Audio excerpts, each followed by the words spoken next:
আগে বৃষ্টির বাধা উপেক্ষা করে যখন চলে আসলাম তখন এই দিকটাতে এক বিন্দু বৃষ্টিও হয় নাই, মানে শুধু বৃষ্টি হয় নাই, রাস্তাতে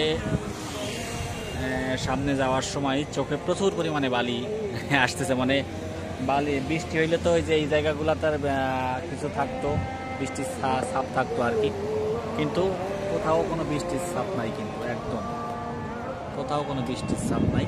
আমি যদি আমার সামনেটা দেখানোর চেষ্টা করি, মানে কোথাও কোনো বিন্দুমাত্র বৃষ্টির ছাপ কিন্তু নাই। একদম দেখুন রাস্তাগুলো একদম, মানে কোথাও কোনো বৃষ্টি হওয়ার সম্ভাবনা মানে ভাবও কিন্তু এইদিকে ছিল না, কিন্তু ওই দিক থেকে প্রচুর পরিমাণে বৃষ্টি হয়েছে এবং ভিজে গেছি। এবং শুধু ভিজি নাই, 2-3 বার করে রাস্তার মাঝে দাঁড়াতে হয়েছে। কিন্তু এখানটাতে কি অবস্থা, এবং দেখুন কতটা জাঁকজমকপূর্ণ। আমি অবশ্য রাইড করে দেখাতে চাইছি, কিন্তু পারবো না। এই যে জায়গা যেখানে দাঁড়িয়ে আছে এই জায়গাটা, রাস্তাটা অত্যাধিক সুন্দর। দেখুন রাস্তার মাঝখানে, রোড ডিভাইডারের মাঝখানে দেখুন যে কি সুন্দর সোলার প্যানেল দিয়ে প্যানেল বসানো আছে। এটা আরেকটু পরেই জ্বলে উঠবে, কিন্তু জানি না দেখাতে পারবো কি না।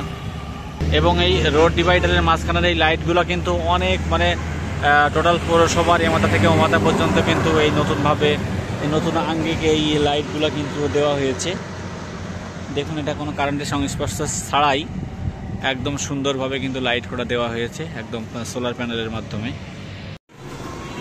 খুব অল্প পরিসরে, মানে ফেরার পথে রাত হয়ে গেল, তাই রাতের শহরটাও একটু দেখানোর চেষ্টা করছি। আমি একটু এক জায়গায় দাঁড়িয়ে মোটামুটি রাতের শহরটা একটু দেখানোর জন্য একটু দাঁড়ালাম আর কি। এই হচ্ছে মোটামুটি রাতের শহর এখানকার।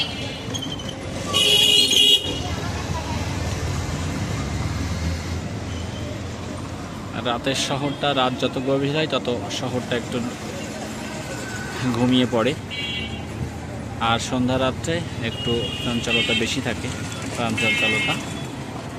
তো আজকের ভিডিও এ পর্যন্তই। ভালো লাগে সবাই একটু সাপোর্ট করবেন।